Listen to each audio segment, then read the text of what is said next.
ఈసారి ఎమ్మెల్యే అయిన తర్వాత అసెంబ్లీలో నిలబడి అధ్యక్ష అని అన్నప్పుడు ఎట్లుంది మీ ఫీలింగ్? వరంగల్ పట్టణాన్ని రాష్ట్రంలో నిజంగా కూడా అతిపెద్ద నగరం హైదరాబాద్ తర్వాత అది దత్తకు తీసుకోవాలని కూడా మేము కోరుతున్నాను అధ్యక్ష.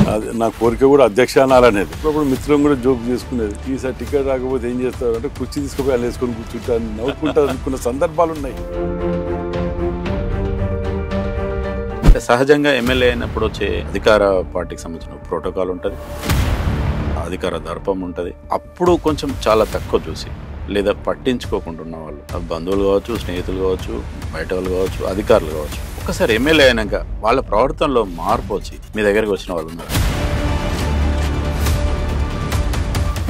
రాయందరు గెలుతాడా, అది చేస్తాడా, ఆయనకు పని ఏం చేయాలి అని వచ్చి ఎలక్షన్స్ నెల రోజుల ముందు కూడా గెలిచలేదు, సచ్చలేదు, 4 సార్లు ఎమ్మెల్యే గెలిచిండు, ఈ రాయందరు గెలుతాడా.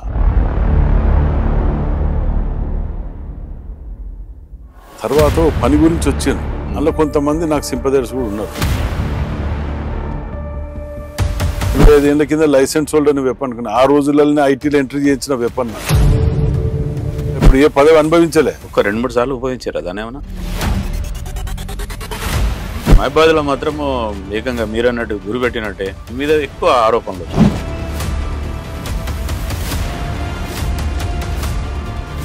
మీ జీవితంలో ఒక పూడ్చలేని ఒక విషాదం మిమ్మల్ని వెంటాడుతుంది.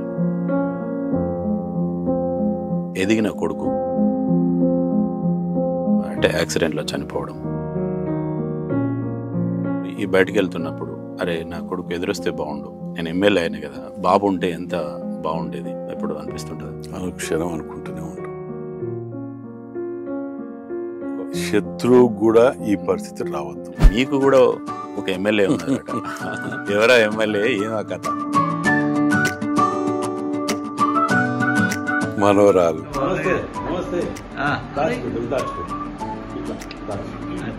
ఎలక్షన్ ప్రచారంలో ప్రత్యేకంగా ఈ వరంగల్ పశ్చిమ నియోజకవర్గంలో అధికార పార్టీ అంతా మొత్తం కబ్జాలు గురి చేస్తున్నారు. కబ్జా కానీ ప్లేసే లేదు. సామాన్యుడు కూడా చాలా ఇబ్బంది పడుతున్నారని చాలా సందర్భాల్లో చెప్పుకోవచ్చు. నిజంగా అది ఎలక్షన్కి సంబంధించిన ఆరోపణలేనా, నిజంగా దాంట్లో ఏమైనా వాస్తవం? నేను ఆధారాలతోటి ముందు పెట్టిన, ప్రెస్ మీట్లు పెట్టిన, టీఆర్ఎస్ ఉన్న పార్టీ ఉన్న ఆఫీసే కబ్జా గురైనా. ఆఫీస్కి పర్మిషన్ లేకుండా అంత పెద్ద కన్స్ట్రక్షన్ ఎట్లా కడతారు? అయితే ఇప్పుడు మీరు కూల్చాలంటే ఓన్లీ టీఆర్ఎస్ పార్టీ ఆఫీసే కాదు, మీ క్యాంప్ ఆఫీస్ కూడా కూల్చేయాల్సిందే. దీంట్లో కొంచెం వ్యత్యాసం ఉంది. Consumer name BRS, father name TRS. ఏంది అది మళ్ళీ చెప్పండి. Consumer name BRS, father name అడుగుతారు. కన్జ్యూమర్ అంటే ఎవరు? రాజేందర్ రెడ్డి ఉండాలి, లేదా ఫాదర్ నేమ్ అంటే నరేందర్ రెడ్డి. వాళ్ళ దాంట్లో ఏమున్నా తెలుసా మీకు? Consumer name BRS, father name TRS.